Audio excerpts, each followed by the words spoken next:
Olá, amigos da Novo Tempo, sejam bem-vindos mais uma vez ao programa Bíblia Fácil, o seu programa semanal de estudo da Bíblia. Nós estamos aqui no Cevisa, em São Paulo, com um grupo de convidados muito especial ao longo destas semanas, estudando a respeito do livro do Apocalipse. E hoje chegamos a um capítulo muito interessante, o capítulo 16. Esse capítulo, ele descreve a queda de 7 pragas. Nós vamos entender melhor esse assunto. Muitas pessoas têm dúvida com relação ao tema. Por isso, eu quero convidar você a tomar a sua Bíblia, como os nossos amigos que já fizeram. Cada um já está com a sua Bíblia. E nós vamos agora estudar um tema que é pouco falado, mas muito especial. As 7 últimas pragas. Esse é o tema do capítulo 16 de Apocalipse. Quero então convidar você a abrir a sua Bíblia, mas antes de começarmos o estudo, como é nosso hábito aqui, nós queremos convidar todos vocês para orarmos e buscarmos a direção de Deus para o estudo. Ore comigo. Pai Santo, obrigado por estarmos reunidos nesta hora em torno da Tua Palavra. Queremos estudar agora Apocalipse 16 e entender esse tema tão interessante, a queda das 7 últimas pragas. Que nós, ao compreendermos esse tema, temos a ciência das advertências divinas estendidas à humanidade, como uma forma de nos alertar e de nos preparar para a vida eterna. Por isso, fica conosco e nos abençoe mais uma vez. Em nome de Cristo te oramos. Amém. Apocalipse capítulo 16 vai tratar do tema das 7 pragas. Mas para entender esse assunto, temos que voltar ao capítulo 15, que funciona como a introdução ao capítulo 16. Olha o que diz Apocalipse capítulo 15, logo no verso 1. Aqui está apresentado o motivo da queda das 7 últimas pragas. Os 7 flagelos, diz a minha Bíblia. Vi no céu outro sinal grande e admirável. 7 anjos, tendo os 7 últimos flagelos, pois com estes se consumou a cólera de Deus, ou a ira de Deus. Interessante que o Apocalipse tem várias cadeias de 7. Já vimos aqui sobre 7 candeeiros, sobre as 7 igrejas, 7 selos, e agora chegamos nas 7 pragas. O capítulo 15, verso 1 está dizendo que com o derramamento dessas pragas se consuma a ira de Deus. Muitas pessoas não entendem esse tema e às vezes a nossa Bíblia parece estar como esta aqui, acorrentada. Muitas pessoas não abrem a Bíblia para estudar, ou às vezes até abrem, mas não compreendem os assuntos. Vamos mais uma vez abrir a Bíblia e deixar que esse tema seja compreensível para todos. Para entendermos o tema das pragas, precisamos entender o ofício, o ministério de Cristo no santuário. Jesus está nesse exato momento no santuário celestial, trabalhando por todos nós. Esse ministério de Cristo nós chamamos de bifásico, porque ele acontece em 2 fases. Lembra que lá no santuário em Israel, você tinha o sacerdote, que oficiava todos os dias, e o sumo sacerdote, que entrava em ação uma vez por ano? Tudo o que acontecia no santuário era uma tipologia da obra de Cristo. Então, ele tinha que cumprir esses ministérios. E quando Cristo tornou-se nosso sacerdote? Quando Cristo morre no ano 31 e ele ressuscita no domingo pela manhã e vai aos céus, ele começa uma obra sacerdotal que durou até o dia 22 de outubro de 1844, conforme nos ensinou a profecia das 2.300 tardes e manhãs. Os mileritas achavam que Jesus voltaria nesse dia, mas não era a volta dele, era o início de uma nova fase do seu trabalho no santuário. Que fase agora? Aquela fase é representada lá no santuário terrestre pelo sumo sacerdote, que entrava no Santíssimo no dia 10 do 7º mês para fazer juízo, expiação. Então, no dia 22 de outubro de 1844, Jesus começou agora a sua obra sumo sacerdotal no santuário celestial. Isso quer dizer que nesse exato momento, ele está realizando o juízo. Lembra que semana passada estudamos sobre o juízo em 3 fases? E que a primeira fase acontece agora? Os nomes de todos os que aceitaram a Cristo serão julgados, para que antes que ele volte, seja definido quem está salvo e quem não está. Então ele voltará para buscar os salvos. Se Cristo está hoje atuando como sumo sacerdote, o que vai acontecer quando ele terminar esta obra? Olha para o capítulo 15, dê uma olhadinha no versículo 8. Apocalipse 15, 8. O santuário se encheu de fumaça, procedente da glória de Deus e do seu poder, e ninguém podia penetrar no santuário, enquanto não se cumprissem o quê? Os 7 flagelos dos 7 anjos. Jesus está hoje no santuário, mas chegará um momento em que a fumaça tomará conta do santuário. O que significa esta fumaça enchendo o santuário? É porque Jesus sai do santuário. Ninguém mais pode penetrar no santuário até que se cumpram as 7 pragas. Este sair aqui do santuário tem que ser comparado com Daniel 12:1, onde o profeta diz assim: nesse tempo se levantará Miguel, e haverá um tempo de prova, qual nunca houve. O levantar-se de Miguel, de Daniel 12:1, é a saída de Cristo do santuário, assim como Apocalipse 15:8. Então, quando Jesus sai do santuário, acabou o trabalho dele como mediador e juiz. Ou seja, todos os casos já foram decididos. Uma vez que os casos foram decididos, os salvos já estão selados com o selo de Deus. E nós já aprendemos aqui que o selo de Deus é um selo de proteção. Proteção contra o quê? Contra as pragas que agora cairão. Então, as 7 pragas que serão derramadas, elas não atingem aos que receberam o selo de Deus. Elas atingirão os portadores da marca da besta, como nós veremos agora no próprio texto bíblico. Então, quando Jesus sai do santuário, lá fora existem 7 anjos. Cada um desses anjos vai agora à terra derramar a sua taça. E em cada taça há um flagelo, uma praga. E com estas 7 pragas sobre os ímpios se consuma a ira de Deus. Ou seja, a justiça tem que ser feita. Agora é a hora da retribuição. Vamos agora então estudar cada uma das pragas e entender o seu significado. Apocalipse 16:2 apresenta a primeira praga. 16, verso 2. Saiu, pois, o primeiro anjo e derramou a sua taça pela terra. Aos homens portadores da marca da besta e adoradores da sua imagem sobrevieram úlceras malignas e perniciosas. Qual é a primeira praga? Úlceras malignas e perniciosas. Você lembra da experiência de Jó? Quando ele tinha o seu corpo tomado pela lepra e ele com um caco de telha coçava a pele por não suportar o sofrimento? Algo parecido será a primeira praga. E quem é que a primeira praga atinge? Os portadores da marca da besta e da sua imagem.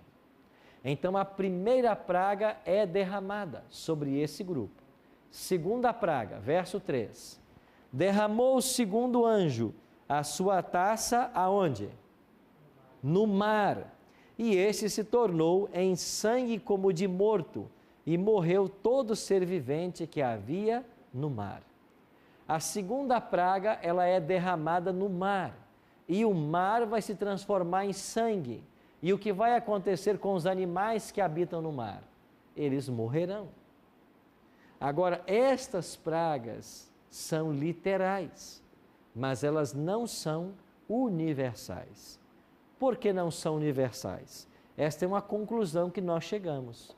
Se a segunda praga fosse universal e todos os oceanos se transformassem em sangue, uma vez que 3/4 da terra é água, nós não teríamos oxigênio para sobreviver. Só que não é esse o quadro que a Bíblia pinta. Quando a Bíblia fala da volta de Cristo, os ímpios estarão vivos. Então, esta segunda praga não pode ser universal, ela é local. Ou seja, alguma parte dos oceanos se transformarão em sangue, mas não todo o globo, todo o planeta. Então, a segunda praga é o quê? As águas dos oceanos em sangue. Não todos, uma parte que nós não sabemos quais são. Olhe agora para a terceira praga. Verso 4 em diante. Derramou o terceiro a sua taça nos rios e nas fontes das águas, que se tornaram em sangue. Então ouvi o anjo das águas dizendo: Tu és justo, tu que eras o santo, pois julgastes estas coisas, porquanto derramaram sangue de santos e de profetas. Também sangue lhes tem dado a beber, são dignos disso. Ouvi do altar que dizia: Certamente, ó Senhor Deus Todo-Poderoso, verdadeiro e justos são os teus juízos. Aonde cai a terceira praga? Nos rios e nas fontes das águas. Mais uma vez, esta praga não é universal, porque se toda a água potável que nós temos no mundo se transformasse em sangue, a humanidade sobreviveria poucos dias. Mas não é esse o quadro que a Bíblia pinta quando Jesus volta. Quando Jesus volta, os ímpios estarão vivos, bem como os salvos. Então, esta praga também tem um caráter local. Agora, aqui acontece algo interessante. A água potável se transforma em sangue e o ímpio, nesse momento, muitos deles que habitarem estas regiões atingidos pelas pragas, eles não terão água para beber. Mas o justo terá a água, porque nenhuma das pragas atinge o justo, porque ele foi selado pelo selo de Deus. Então, aonde falta água para o ímpio, não faltará para o justo. Daí vem a promessa do salmista: o teu pão será dado e as tuas águas serão certas. Eles não terão necessidade de nada. Mas um outro detalhe chama a atenção aqui. Por que é que as águas potáveis se transformaram em sangue? O anjo diz assim: porque eles derramaram sangue de apóstolos e profetas. Agora sangue tem sido dado a beber para eles. Eles são dignos disso. Amigos, esta praga faz referência a todas as tragédias que acontecem aos cristãos em nossos dias. Porque se as pragas estão no futuro, elas não estão falando dos ímpios que viveram na Idade Média. Elas estão falando dos ímpios que vivem nos últimos dias da história e que vão perseguir os cristãos. Vocês têm acompanhado as reportagens de algumas regiões do mundo, e esta foto aqui é uma foto recente do que está acontecendo com muitos cristãos em algumas partes do mundo. Eles estão morrendo por amor à verdade. Estes que estão matando os cristãos, um dia eles terão sangue para beber. E sabe o que Deus declara? Eles são dignos disso, porque eles derramaram sangue. E sabe o que eu imagino? O ímpio, no desespero, na sede, por falta de líquido, de fato eles vão beber literalmente sangue, esperando que isso mate a sede, mas certamente não matará. mas é o desespero e a punição que eles recebem pelo mal que praticaram. Chegamos à quarta praga, versos 8 e 9. O quarto anjo derramou a sua taça sobre o sol, e foi-lhe dado queimar os homens com fogo. Os homens se queimaram com intenso calor e blasfemaram o nome de Deus, que tem autoridade sobre esses flagelos, e nem se arrependeram para lhe darem glória. Olha o que acontece na quarta praga. Primeiro, ela é derramada sobre o sol. E aqui nós teremos o planeta aquecido a uma temperatura quase que insuportável, a ponto de queimar os homens com intenso calor. Mais uma vez, queimar os ímpios. Os justos não sofrem as consequências das pragas. Agora, eles estão em desespero por causa do aquecimento, do calor. Imagine a situação.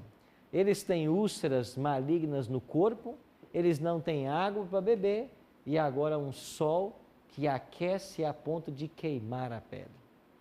Interessante que mesmo diante de todos esses juízos, a Bíblia diz assim: e nem se arrependeram para darem glórias a Deus. Por que não se arrependeram? Porque agora é tarde demais. A porta da graça já está fechada. Jesus já saiu do santuário. E aqui eu queria tocar um ponto muito interessante. Tem muita gente por aí ensinando que quando chegar a grande tribulação da igreja, ainda haverá um tempo de oportunidade para a salvação, um tempo de arrependimento. Amigos, nada disso. O tempo de arrependimento é hoje. Quando Jesus sair do santuário, todos os casos já foram decididos. Agora, perceba se esta não é uma estratégia satânica, porque se eu fico ensinando que haverá no futuro um tempo de tribulação, onde então as pessoas poderão tomar a sua decisão, as pessoas vão postergar essa decisão para um momento que de fato não há oportunidade. Veja se essa não é uma estratégia satânica. Outros estão ensinando que vai vir o reinado do anticristo, e eles estão falando em 7 anos de reinado do anticristo. Outros falam em 7 anos de reinado dos 144 mil. De onde eles estão tirando esses 7 anos? Sabe de onde? Da profecia de Daniel 9, 27. Ou seja, a profecia de 7 anos que aconteceu no primeiro século, do ano 27 do batismo de Cristo até o ano 34, que já se cumpriu na história, muitos estão pegando essa última semana e jogando para o fim da história humana, sendo que isso não pode ser feito. A Bíblia não diz que esses 7 anos se aplicam ao tempo do fim, mas falam do batismo do ungido, falam da morte de Cristo, quando cessam os sacrifícios do santuário, fala da rejeição de Israel como nação. Então é lógico que esses 7 anos, eles estão ali entre o ano 27 e 34 da era cristã. Agora, aqueles que têm a visão dispensacionalista, eles pegam essa última semana e jogam para o futuro e oferecem uma falsa opção de arrependimento, quando ela não existe. Patrícia? Pastor, não seria neste momento das 7 pragas que os judeus teriam a chance de se arrepender? Então isso não é correto dizer. Não é dizer. Correto. Você está lembrado que antes que começam a cair as pragas, Jesus já deixou o santuário? Sim. Quando Cristo deixa o santuário, a intercessão pela humanidade terminou. Quem aceitou a graça está salvo. Quem não aceitou está perdido. Então, quando cai a primeira praga, todos os casos já estão decididos. Mas tem muita gente ensinando isso. Isso. E aí o que acontece? Tem muita gente esperando ver a coisa acontecer para tomar uma posição séria ao lado de Cristo, quando na realidade esta é uma falsa promessa. Não tem esse momento. Não tem na profecia um período de 7 anos no futuro. Mas o diabo espalha essa mentira. E muitos estão dormindo em sua vida espiritual, esperando por algo que nunca irá acontecer. Não é extraordinário como a palavra de Deus nos mostra tudo o que vai acontecer? Pois bem, caiu a quarta praga e chegamos na quinta. Olha o que diz o versículo 10. Derramou o quinto a sua taça sobre o trono da besta, cujo reino se tornou em trevas, e os homens remordiam a língua por causa da dor que sentiam, e blasfemaram o Deus do céu, por causa das angústias e das úlceras que sofriam, e não se arrependeram de suas obras. Duas coisas são interessantes nessa quinta praga. Primeiro, ela fala que eles ainda estão sofrendo as consequências da primeira praga, das úlceras. Isso quer dizer que as pragas serão sucessivas, uma após a outra. Segundo, mais uma vez é dito que eles não se arrependeram. Por que não se arrependeram? Porque não há mais o Espírito Santo trabalhando nesses corações. Porque Jesus já deixou o santuário celestial. Quem está salvo, está salvo. Quem está perdido, está perdido. Apocalipse 22:11 já foi pronunciado. Continue o injusto, ainda na prática da injustiça, e o santo continue a santificar-se. A quinta praga atinge o trono da besta. Lembra que nós estudamos sobre a igreja de Sardes, onde lá estava o trono de Satanás? E lembra que nós falamos que o trono de Satanás em Sardes tinha a ver com muitos templos pagãos que adoravam falsos deuses? O trono de Satanás está aí, onde existe agora a adoração de um falso Cristo. E sabe quem é esse falso Cristo? É o próprio Satanás, que vai imitar Jesus voltando e depois vai tomar conta de todas as igrejas que se uniram em torno da santidade do domingo e da crença que a alma é imortal. Nós iremos para o intervalo e assim que voltarmos, nós iremos estudar as últimas duas pragas e como elas culminarão com o momento glorioso da volta de Cristo. Daqui a pouquinho nós voltamos.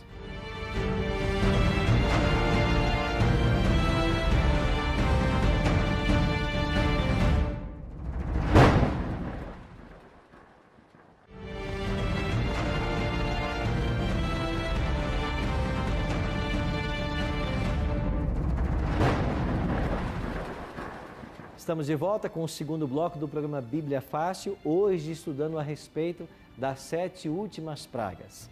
Se você quiser ter um material rico com muito mais conteúdo do que estamos apresentando aqui, nós temos uma revista para presentear você.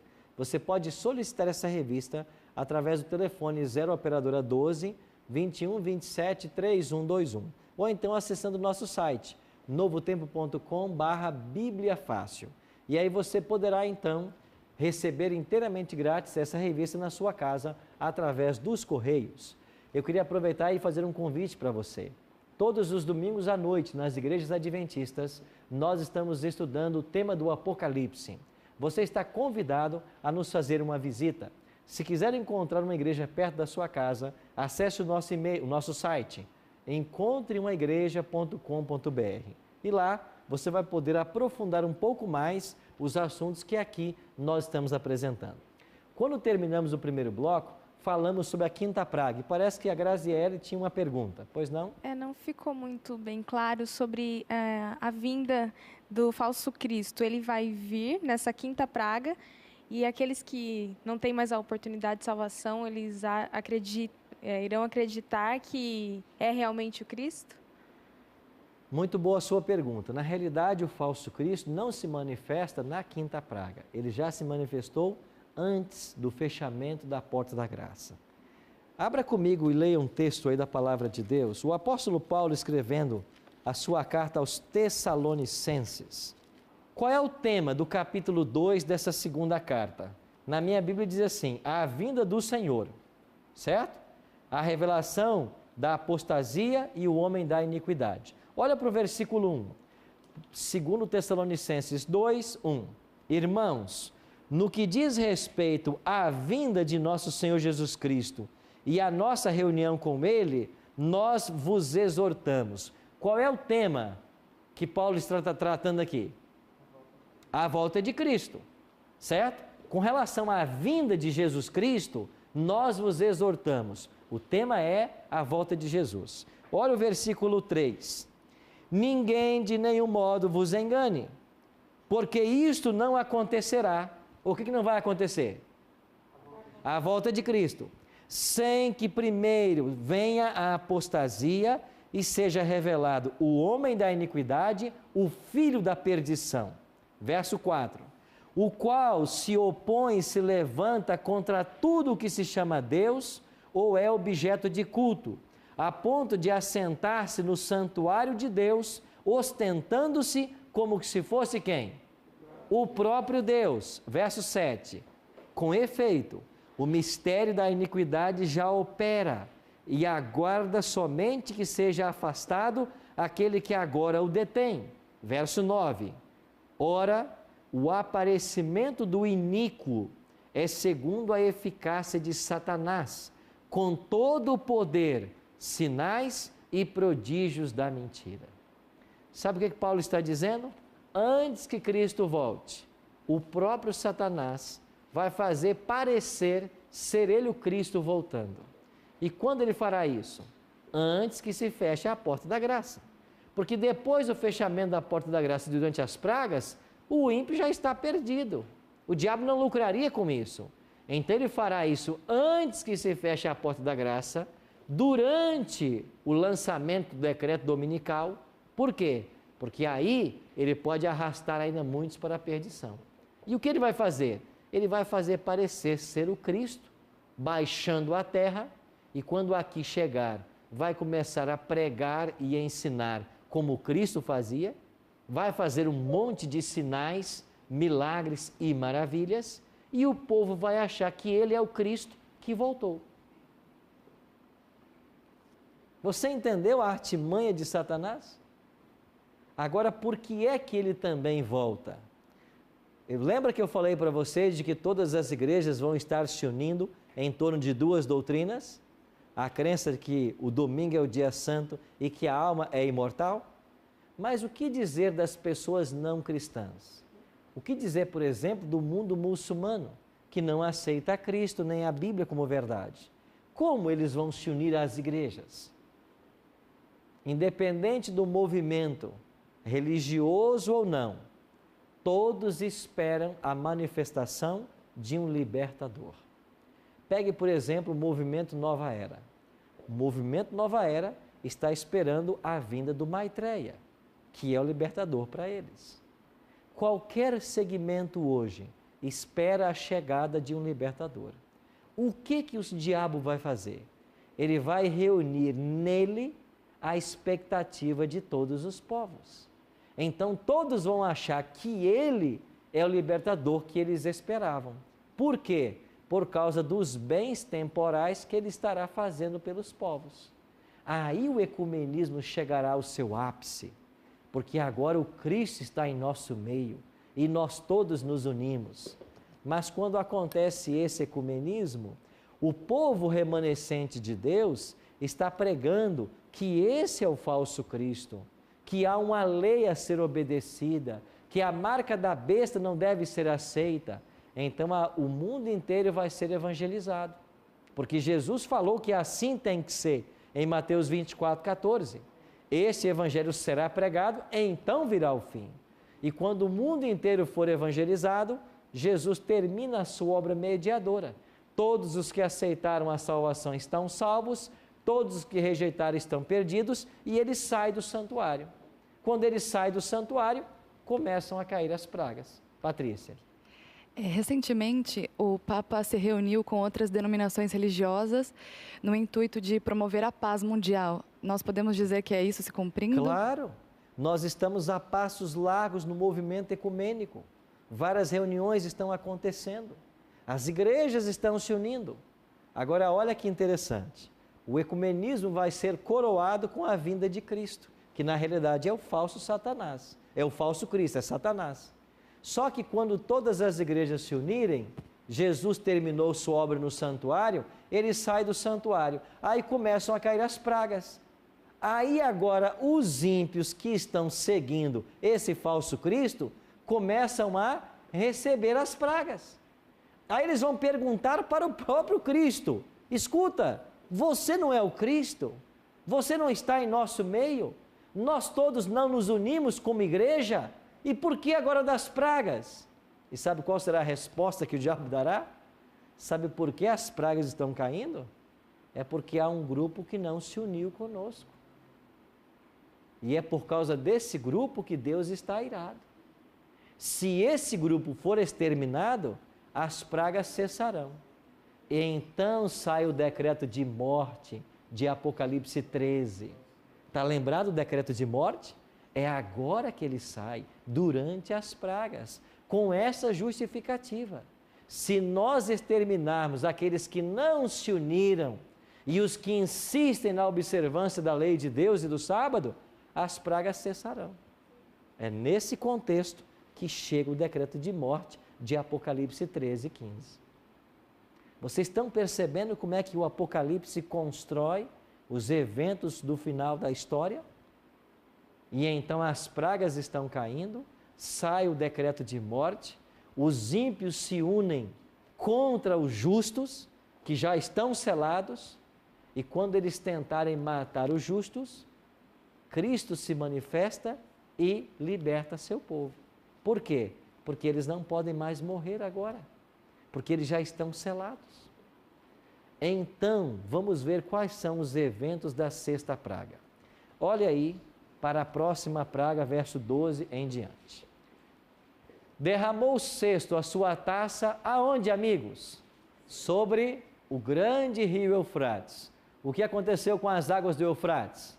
Secaram-se para que preparasse o caminho dos reis que vem do lado do nascente do sol. Vocês se lembram quando nós estudamos a respeito da queda de Babilônia, em Daniel capítulo 5? Quem foi o homem que derrotou Babilônia lá no ano 539 a.C.? Ciro. E qual foi a estratégia militar que Ciro usou para derrotar Babilônia? Ele secou que rio? O Eufrates. Então, lá no 6º século antes de Cristo, Ciro secou o rio Eufrates para derrotar Babilônia. Agora aí está a Babilônia, a confusão religiosa, que agora se uniram no movimento ecumênico. E o que é a sexta praga? É mais uma vez o secamento do rio Eufrates. Só que agora é uma questão simbólica, porque não existe um rio Eufrates que vai ser secado, mas o rio Eufrates alimentava a cidade de Babilônia. O rio Eufrates foi secado e aquilo que alimentava Babilônia deixou de existir. Nesse momento, o que é que alimenta a mística Babilônia de Apocalipse? É uma falsa esperança num falso Cristo. Mas como as pragas estão caindo agora, eles tentam matar os justos e não conseguem, as pragas continuam, então os ímpios vão se voltar para seus líderes religiosos e vão dizer assim: por que é que vocês nos ensinaram o erro? Está claro agora que Deus tinha um povo que guardava a sua lei. Por que é que vocês não nos ensinaram a verdade? Agora eles vão tirar o apoio de Babilônia. Por isso cai Babilônia, porque aqueles que até aqui apoiavam, não apoiam mais, só que é tarde demais. Eles deixam de apoiar, mas eles já estão perdidos, porque eles rejeitaram a terceira mensagem angélica quando foi pregada. Eles escolheram ficar do lado das tradições. Bruno. Pastor, aí não entra aquela questão que Deus não vai levar em conta o tempo da ignorância? Isso aconteceu antes do fechamento da porta da graça. Os sinceros vão ser julgados pela luz que eles têm, mas lá, antes que Jesus deixasse o santuário, todos foram julgados. E lá não foi pregada a terceira mensagem angélica, dizendo: aqui está o selo de Deus, E aqui está o selo da besta. O anjo não vem com a potente voz, a humanidade não ouviu. Então esses ímpios, eles ouviram, mas eles escolheram o lado errado. Aí eles negaram, então. Eles negaram. Eles rejeitaram o que a Bíblia ensinava. Bruno, eu dou para você 104 textos na Bíblia sobre o sábado. Aí você diz não. Você não me dá nenhum do domingo e diz que é o domingo? Você está entendendo? Não tem gente inocente mais nessa altura. Não tem. Cada um ouviu do Evangelho. Ele teve que decidir e eles escolheram.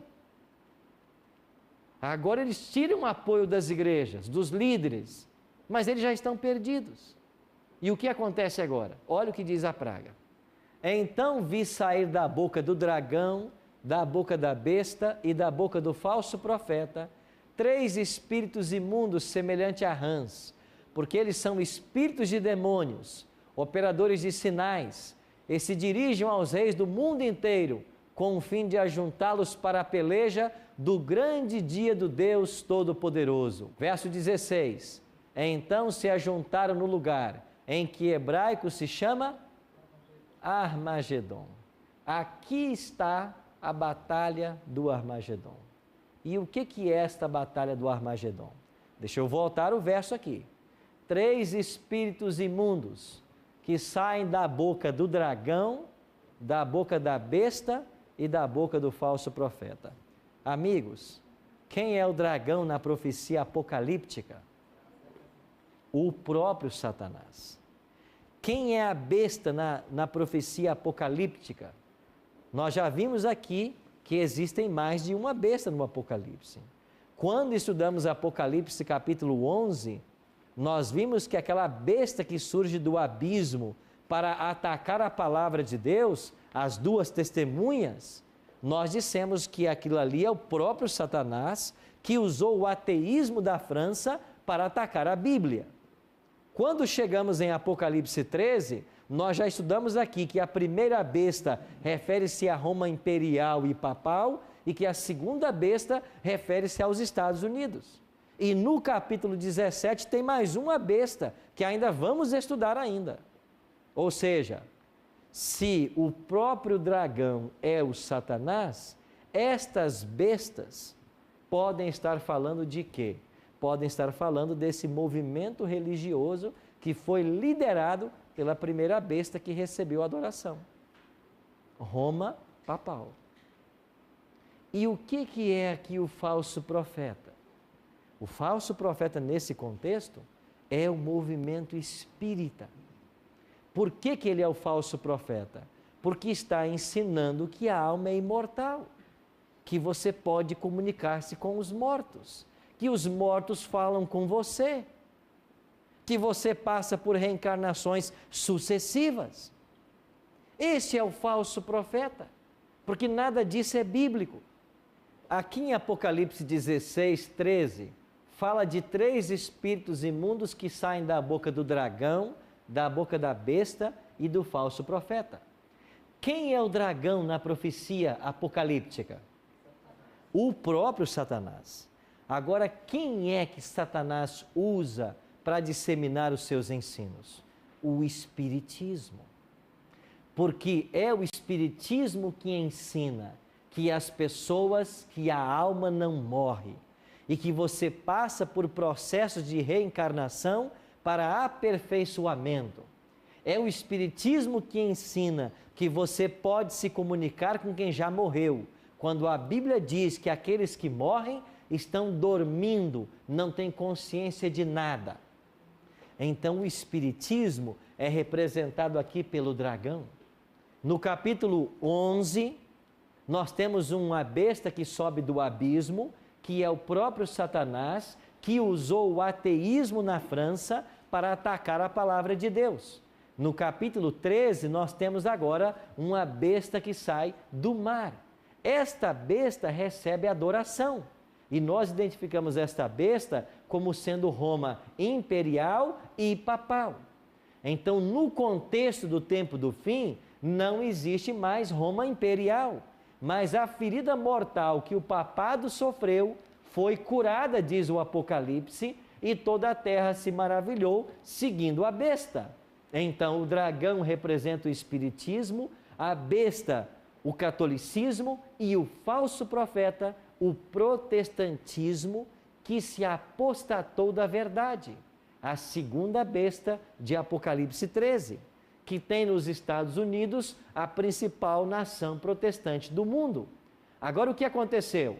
Juntaram-se espíritas, o romanismo e o protestantismo, que se afastou da Bíblia, e eles se unem no movimento ecumênico. Para quê? Para a última batalha do Armagedon. Só que a batalha do Armagedon é uma batalha que eles já perderam, porque nesse momento Cristo já está fora do santuário, as pragas já estão caindo, os casos já estão decididos. E sabe o que acontece em seguida? Como diz a visão? Estes movimentos que se uniram vão agora reconhecer que eles estavam errados, tirarão a autoridade de Babilônia, e isto abrirá caminho para a sétima praga. Qual é a sétima praga? Então derramou o sétimo anjo a sua taça pelo ar, e saiu grande voz do santuário, do lado do trono, dizendo: feito está. E sobrevieram relâmpagos, vozes e trovões, e ocorreu um grande terremoto, como nunca houve igual, desde que há gente sobre a terra. Tal foi o terremoto forte e grande. E a grande cidade se dividiu em 3 partes, e caíram as cidades das nações. E lembrou-se Deus da grande Babilônia, para dar-lhe o cálice do vinho do furor da sua ira. Todas as ilhas fugiram, os montes não foram achados. Também desabou do céu sobre os homens grande saraivada, com pedras que pesavam cerca de 1 talento. E por causa do flagelo da chuva de pedras, os homens blasfemaram de Deus, porquanto o seu flagelo era sobremodo grande. Você percebe que a queda das 7 pragas começa a falar de fenômenos que nós vimos na abertura do último selo? Quando montes e ilhas foram movidos dos seus lugares, quando o céu se enrolou como um pergaminho, a 7ª praga, ela vai terminar ou coincidir ou dar início aos fenômenos sobrenaturais da volta de Jesus. E um detalhe chama a atenção: durante a 7ª praga, cairá do céu pedras com peso de cerca de 1 talento. 1 talento é mais ou menos 40 quilos. Imagine uma chuva de pedras que pesam 40 quilos caindo do céu. E as pessoas, ao sofrerem as consequências dessa chuva de pedra, os terremotos que balançam a terra, o mar que se enfureceu e engole as ilhas, elas vão fazer o quê? Elas vão blasfemar do nome de Deus, porque a praga, o flagelo, é sobremodo grande. Amigos, Deus está consumando sua ira, porque estes que não aceitaram a graça se submeteram a Satanás. E porque se submeteram a Satanás, perderam a vida eterna e agora estão começando a pagar pelos erros que cometeram. Alguém pode olhar para esse quadro e pensar assim: pastor, parece muito severa a ira de Deus. E é severa. Severa sobre os ímpios. Severa sobre aquele homem que depois que a esposa o abandona, vai até um hospital e tira a vida da esposa. Severa para um pai, como este que entrou dentro de um carro, colocou os filhos e jogou contra uma carreta. Severa para estes que invadem as propriedades alheias, roubam e matam para se enriquecerem ilicitamente. Severa para muitos de nossos políticos, que enquanto milhares de famílias estão morrendo sem ter o que comer, estão roubando dinheiro público, colocando em bancos no exterior ou comprando patrimônios no Brasil. Para estes vai ser severa. Você, quando lê o noticiário, quando vê uma TV, você não fica um pouco revoltado com tudo que está acontecendo no Brasil? Ainda ontem, eu vi uma reportagem sobre famílias do Maranhão que não têm o que comer. Uma mãe com 5 filhos, e a repórter perguntava para uma criancinha que não tinha nem 6 anos de idade: o que você comeu hoje? E ela disse: nada. Ainda ontem eu vi uma outra família sendo entrevistada, e enquanto a mãe falava, uma criança chorava em desespero. E a repórter perguntava para a mãe: você tem o que dar para ela? E ela disse: eu não tenho. Crianças morrendo de fome, num país rico como o Brasil, do lado da sua casa. Sabe por quê? Porque políticos corruptos estão desviando a verba que deveria ser do povo. Isso revolta você? Não deve revoltar. Causa indignação? A mim também me causa. Mas lembre-se, Deus vai punir a todos estes que estão roubando, que estão lesando. E se eu estou falando para alguém agora que se enquadra nessa situação, o apelo de Deus é para você. Se arrepende do mal que você tem feito e volta atrás. Repara os erros que você cometeu. Passa a agir com justiça e honestidade. Porque se você não fizer isso, é isso aqui que aguarda você. É isso que te aguarda. Deus não é severo. Deus é justo. É justo. Ninguém aqui tem direito de tocar na vida do próximo. Ninguém tem direito de dar uma bofetada no rosto de ninguém. Ninguém nessa terra tem direito de dirigir a alguém palavras que firam ao sentimento e ao coração. Ninguém tem. E quando você faz isso, Jesus falou assim: você está fazendo isso é comigo. Porque todas as vezes que você toca num pequenino destes de Cristo, você toca nele. A recompensa vem. Por isso se arrependa, senão o juízo será severo. Deus não é severo. Sabe por quê? Porque o sofrimento humano não é culpa de Deus. É culpa de Satanás. Por isso os dias deles estão contados. Logo chegará o dia que ele será destruído. O sofrimento é consequência do pecado que reina em nossa sociedade, onde alguns querem ter cada vez mais e pisam e roubam para conseguir. O nosso Deus não provoca isso. Sabe quem é o nosso Deus? O nosso Deus é aquele que deixou-se ser pendurado na cruz. Ele é amor. Esse é o nosso Deus. E sabe por que ele foi para a cruz? Para te livrar das 7 pragas. Porque se você aceitar o homem do Calvário, você não vai receber os juízos de Deus na hora da condenação. Porque a palavra ensina que nenhuma condenação há para aqueles que estão em Cristo Jesus. Darlene vai cantar uma música agora, onde ela diz assim: não há maior amor. Mesmo quando Deus pune, Ele pune por amor. Porque Ele ama seus filhos e não quer que a injustiça continue. Ele quer dar um basta ao mal que domina o nosso planeta. O nosso Deus não é um Deus severo, Ele é um Deus de amor. E para te tirar das pragas, Ele foi para a cruz. Ele morreu a morte que você merecia, para que pudéssemos ter a vida que a Ele pertencia. Não há maior amor.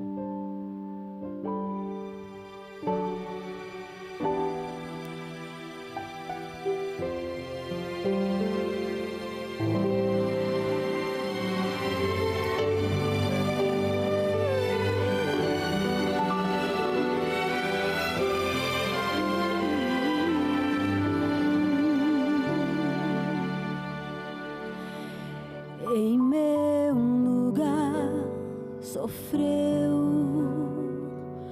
sozinho numa cruz, em meu lugar morreu, só para me salvar. Em meu lugar suportou tanta dor, Cristo se deu por mim. Não há maior amor, só Ele me ama assim. Jamais entenderei, sei que posso merecer, desejo servi-lo com meu coração e tê-lo junto a mim. Não há maior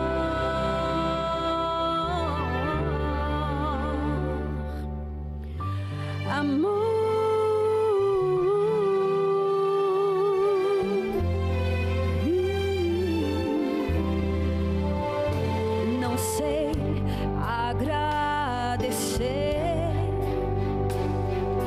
Por esse imenso amor, seus passos vou seguir, enquanto eu viver. Em meu Jesus sei que posso confiar, sou dele, eu sei.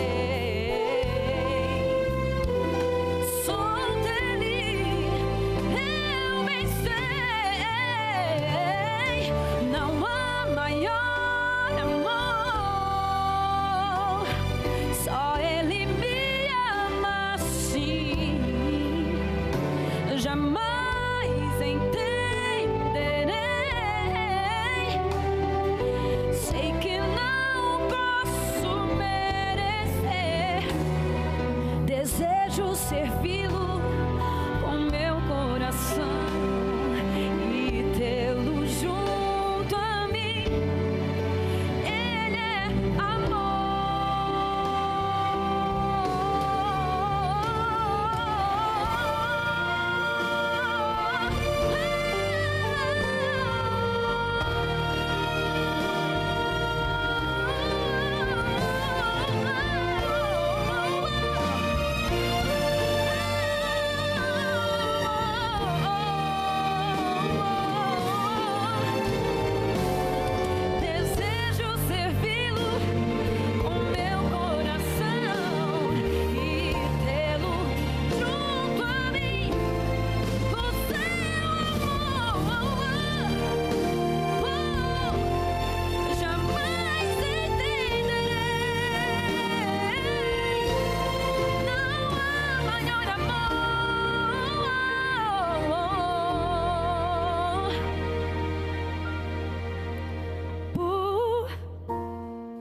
Não há maior amor do que este.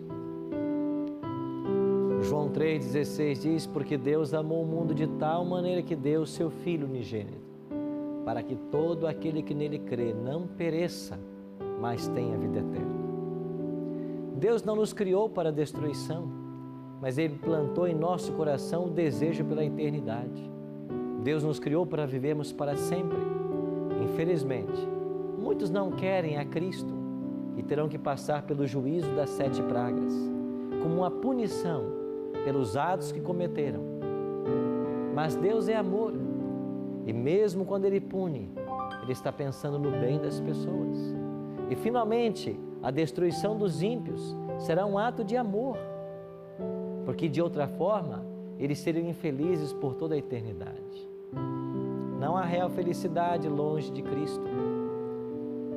Nós podemos escapar de tudo isso mas nós temos que nos voltar para esse Deus de amor. Enquanto Ele está hoje lá no santuário, intercedendo por mim e por você, nós temos que aceitá-lo como Salvador pessoal. Se Cristo não for Senhor de nossas vidas, se nós não nos entregarmos completamente, o destino certo serão as pragas. Aí a Bíblia nos pergunta: por que você vai escolher esse caminho da destruição? Escolhe, pois, o caminho da vida para que vivas. Este é o convite que Deus faz para nós. Se você deseja nesta hora aceitar a Cristo como teu Salvador, se você quer que Ele te proteja durante a última crise que haverá sobre a terra, quando as pragas forem derramadas, eu quero orar por você agora. Ore comigo. Pai, enquanto o Senhor está hoje no santuário celestial, intercedendo por nós, nós queremos abrir-te o nosso coração. Nós queremos pedir que Tu intercedas em nosso favor. Nós queremos suplicar que a Tua justiça seja nos concedida. Porque se deixados sós, seremos destruídos. Mas, Pai, ajuda-nos. Ajuda-nos a sermos como o Senhor deseja. E que esse amor manifestado na cruz do Calvário alcance o nosso coração e nos transforme para a vida eterna. Em nome de Cristo, nós te oramos, hoje e sempre. Amém e amém. Semana que vem nós vamos nos reunir para mais um estudo do livro do Apocalipse. Que Deus o abençoe e até lá.